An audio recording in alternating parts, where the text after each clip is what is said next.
All right, fellas, we are back again. We're back again. Next on the hotline for the postseason recap, we have our boy Geronimo, who had a strong postseason run, minutes away for getting to that Super Bowl. But let's not waste no time. Let's get this man online. What's up, G? What's going on? What's going on, Wendy? How you doing, man? What's going on?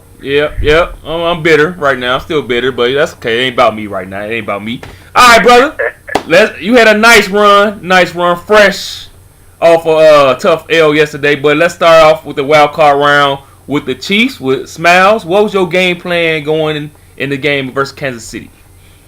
Well, Kansas City, I have played them, throughout in the regular season. I think I played Smiles 3 times in this cycle already. So, and we had a close game the last time we played. So, the one guy I had to stop was Jamal Charles. Mm-hmm. You know what I mean? And so that was the game plan, and that really helped me out a lot. I think I held him to definitely under 100 yards rushing, and I know even in the passing game, that was the thing I learned when I played him a couple times earlier. The passing game, he uses him in the passing game as well. So I know he had a couple big plays, but he really didn't go off in the passing game. So once I took care to stopping Jamal Charles, that's what kind of gave me the advantage in the game. Okay. Now, how did you go about stopping Jamal Charles? You know he liked to run to the outside a lot and everything. Yeah. Your defense is excellent. You got an excellent defense, in my opinion. So how did you go about doing it? I'll be honest with you, man. Like, if anybody that watches me play throughout the past couple seasons, I played with the safety a whole lot. Yeah. And that's just because, that's my background. I love that stuff. So it's kind of fun to play with that cat. But I decided to play with the linebacker. Okay. Or play second level, which, against his run plays, he runs a lot of power. He might run the occasional counter. He runs some stretch plays. It was good for me to play with that cat. So now I was able to get into the run fits and be able to stop the perimeter runs and just be a factor in the run game. You know what I mean? Because sometimes the computer players, especially on the counter, as we all know, those guys, discombobulated. So playing with those guys really helped me out a lot. Right. Okay. Now, offensively, what was your game plan versus Smile? It was a tough game. Thanks for twitching that shit and everything. Everybody watched the game, but it was a tough game. Offensively, what was your game plan versus Smiles? Ball control. Okay. And that's the one thing. I kind of had an advantage, I think, because a lot of people. I had one of the best passing offenses in the game with DJ Manuel throughout the season. He had the most yards, but in the playoffs it's totally different. And EJ was cold. He came off of I don't know if you remember, but the regular season we had lost 5 games in a row. Mm-hmm. And he was throwing lots of interceptions. So I just came out with a ball control offense and just ran the ball. Okay. Even if I knew I was going to get 3 or 4 yards, trying to set up the passes later on, in the game. So the guy that played really well, and you know how it's all about the players, man. Right. They got to play well. So my running back James Wilder, my rookie, played really well, but then he broke his wrist in the game. Okay. I took Joe McKnight in the game, and he's not a power back. And I was trying to run the ball between the tackles, but I kept to the game plan, kept to I tried to balance the ball a little bit with him a little bit more, but he played well. And the big thing is that he didn't fumble. You know what I'm saying? He held on to the ball, and he was able to. He allowed me to keep my game plan intact. Okay. Well, that game finished off. You won a close one, 20-17. He made a nice little run at the end and everything. But to me, I made some bad decisions at the end of the game. I could have lost the game. Like he got an onside kick back, and it was 1 minute clock, and I probably should have kneeled it. And you know how coaches got that chart, that kneel chart, so how many minutes.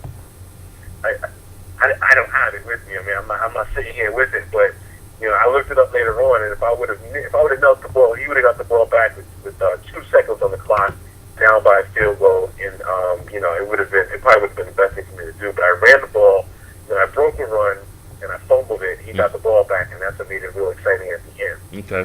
But that's a decision on my part. I probably should have just knelt the ball. I just ran it out of bounds. Right. I got the ball. So that's Okay. All right. That was a good win right there. It's a very good start to the playoffs. Now you go to the divisional round. You got the Cleveland Browns, the dominant Vikings. That was a game that I felt you had a good match. You matched up well against them, but in the past you haven't had no good success with them. Now, how did your mindset change when you found out you played the Browns, and what was your game plan to stop them Browns? know Virus was talking about maybe retiring or whatnot if he would have won the Super Bowl. So I'm gonna add some fuel to his fire. You know what I mean? And I'll be honest with you, beating the Browns was really good. I mean, it was almost like a Super Bowl. I'll be honest with you. Yeah. I haven't beaten them ever. You know what I mean? Right. And it was always so. We started the game off real quick. I think we had like the connection was horrible the first 2 times we played, which I never had all year. Okay. So we had to start. We only played probably a couple minutes, but the game itself. I mean, for some reason he's a run first team, and I know that. And he came out and threw the ball. You know what I mean? And he used the ball to start, and I picked him off.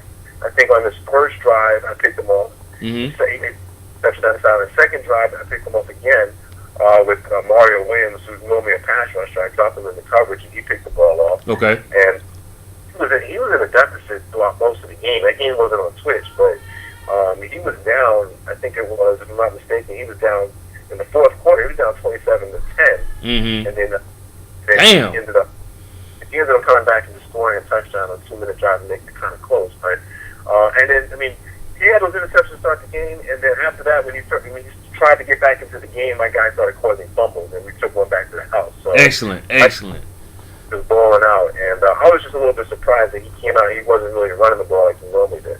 Yeah, maybe I wonder. What was he refused? He didn't want to come on the show. He said ask Geronimo. So whatever. I guess he's bitter right now. He expected to win that game. So since he ain't on the show, maybe he was a little sign of disrespect to you. Maybe I'm gonna say it. Shit. I mean, if he can't, he don't want to, have his own little words. If you come out and change your whole game plan like that, maybe it's a little, disrespect to you and everything. You know what? I'm gonna give him some. It's interesting because I think when the game. Remember, I told you that we started the game and we played like about. He had the ball first when the first game.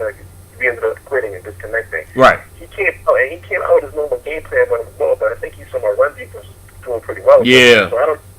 How when you restart a game, you kind of feel like, oh, now I got to do something different. Yeah, that's a good point. That's an excellent point. It's almost like I've been in a couple games, not this year, in another league when I was in a couple years ago. It pissed me off that the game got disconnected first quarter, and then that was when we could see the playbooks. People can't change playbooks and everything. I was like, man, that's some bullshit. That's cheesy as hell, dog. But that's probably what you might be right, man. You might be right. That's probably what he did. Now, I know this felt good. This probably said this is like almost like your Super Bowl. I know this shit felt good. All the stuff he talked, what I'm saying, in the chat box and everything, and just the way he is and stuff, and how dominant he was this season. So I know this was a good feeling. One more thing I gotta say real quick, because football is all about putting stuff out there. I know Virus is a good player, and I wish people would have seen the game, but I don't think he's a great passer. I'll be honest with you. You know what I'm saying? Especially if you play zone against him. Okay. I think you can bait him into some stuff. So and I think he realizes that. I mean, especially in the playoffs, most guys want to run the ball and control the ball. So right. I think that making him throw the ball or him throwing the ball and throwing those interceptions made it hard for him. Now, real quick, when I was on offense, though, I told you I had lost my good running back Wilder, but I picked up what is his name? Ben Jarvis, Green Ellis, and off the street. Yeah. And used him. One thing I did against him was I went more one back spread, and I ran the ball out of that look, knowing that I could throw the ball out of that look later on in the game, and that's what kept me on offense, kept me going, because his run defense is really good. Yeah. He has a really. And you don't want to try to pound the ball against those guys because they're going to cause fumbles and do things like that. Right. But if you can spread it out versus him on offense, you might have some success because his defense is pretty bland. Cover 2, cover 3, doesn't blitz a lot, and there's open holes in his defense if you can do it that way. I know he running a lot of zone with his linebacker. I know they tough to throw across the middle with them guys. It's tough. Yeah, he wants you to throw across the middle. Yeah. So you got guys that have some good catching traffic, and my team has a couple of those guys. So yeah. Okay. It worked out for me. Okay. All right. Now that was a more convincing win. That it shocked a couple people out there. You know what I'm saying? It shocked me. You know what I'm saying? I wasn't surprised. You're an excellent player, but I expected Virus to get to the Super Bowl. So I know that was a satisfied and gratified win of 27-17. All right, that game was over, and now you are one step away from the Super Bowl. And you played J Miles, who coming off that bye against 55. So I definitely thought you was gonna win this game because you hot. You played more games. You went through a tougher road. When you knock off Smiles and Vyrex back to back, then you doing something for real. So, game plan against this totally different offense.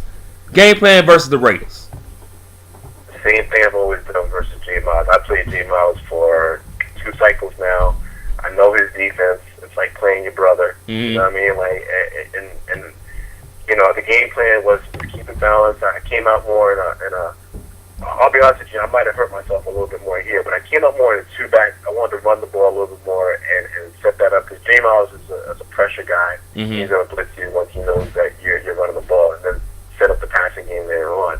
So I probably should have just been a little. I should have just attacked him in the passing game. Like I think I could have just really passed the ball on him as much as I wanted to and had a lot of success doing it. But I kept it kind of balanced. But the main thing was that I was up 21-7 at halftime. You know, controlling the game. He wasn't really doing a whole lot in his offense. Stopping his running game. And then things kind of just went hectic in the second half, and a lot of it's on me. But I mean, he had, I think, in his first drive in the second half. I don't know if you guys saw it on Twitch. He had that long run with MJD. Oh, that was nasty. That was ridiculous. I went back and watched that play, and he ran a power play. Tried to bounce it. I came across, made him cut it back inside to where all the trash was. There were 3 guys there. He literally ran over all 3 of those players. And the animation shows him just running those guys over, not breaking stride, and then just keep on going for 7-yard touchdowns. So that was big. But then I had to kick off a return touchdown. So then I felt like I was, I got it back. And then he got to kick off the return touchdown. That was crazy, man. That was ridiculous. That was nuts, man. So it was like, all right, we just traded big plays back and forth. I see how the second half's going to go. 20-21 right now in third quarter. We kind of go back and forth. I had a couple third downs. I should have definitely converted. He caught me a couple times strategically, like stacking the box, and I probably should have thrown it. But all I know is that the score was tied 28-28. Going into that fourth quarter, I had a really good last drive, converted a couple third downs, and then the last third down, I should have probably thrown it to my best player in that situation. I picked one of my favorite plays. I just went through my reads. I went through my reads. That was the guy that was open. It happened to be a younger guy who doesn't have great clutch or catch, and that's my fault. I probably should have put a better player in that position to make a play. He catches that ball. I'm freaking running clock and kicking the game-winning field goal. That's crazy. But now I kick the field goal, and then I mess up with the whole kicking meter thing. Yeah, I saw that. I saw that bullshit. Yeah. So I'm like, damn, I thought that was fixed from last year. I've never even been in this situation all year. So, so I missed the field goal. And then I'll be honest with you, just mental toughness. I should have I still had an opportunity to stop him. And I gave up like 2 or 3 first downs. My head was all screwed up. I called a couple bad defenses, and he won the game. Yeah, I saw the momentum switch once that field goal missed. I was like, damn. I felt like, man, I like J Miles.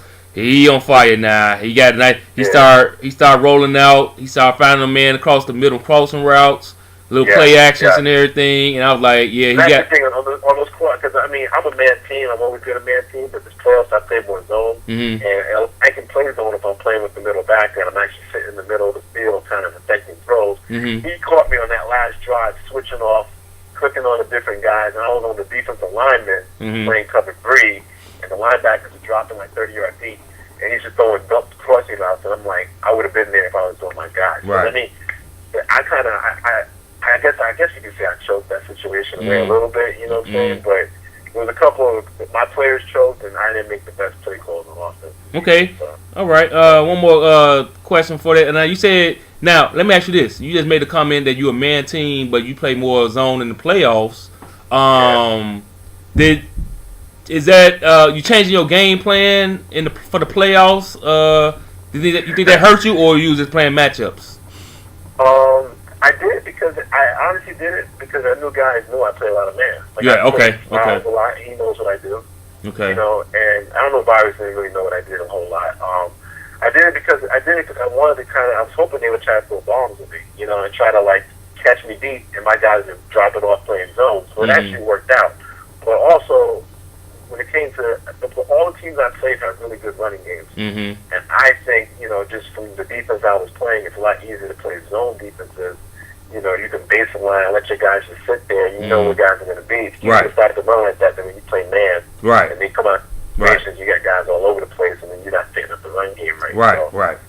Okay. That's the main reason why I played more zone to stop the run. Okay. Okay. All right. And All I right. can play with the middle blocker, you know what I mean? So, Yeah. No doubt. All right, man.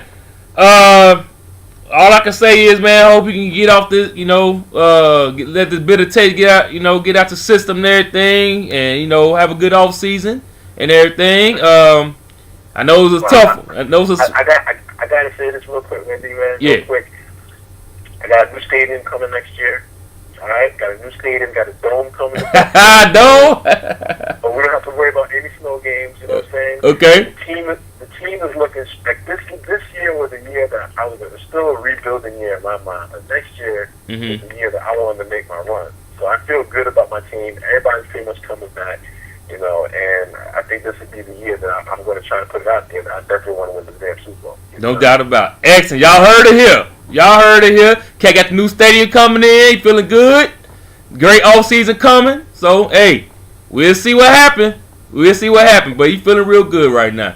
All right. Thank you, man, for taking that little time out, man. And hope you, like I said, knock that off season out. Enjoy that new stadium. And thanks a lot, brother. All right, man. No problem, man. Thanks for having me. All right. Have a good one. All right, Later. All right, y'all. That was Geronimo. He feeling a little better right now. So let's move on to the show. Let's move on and see who's next on the hotline. That was a good interview right there. Hope y'all enjoyed it.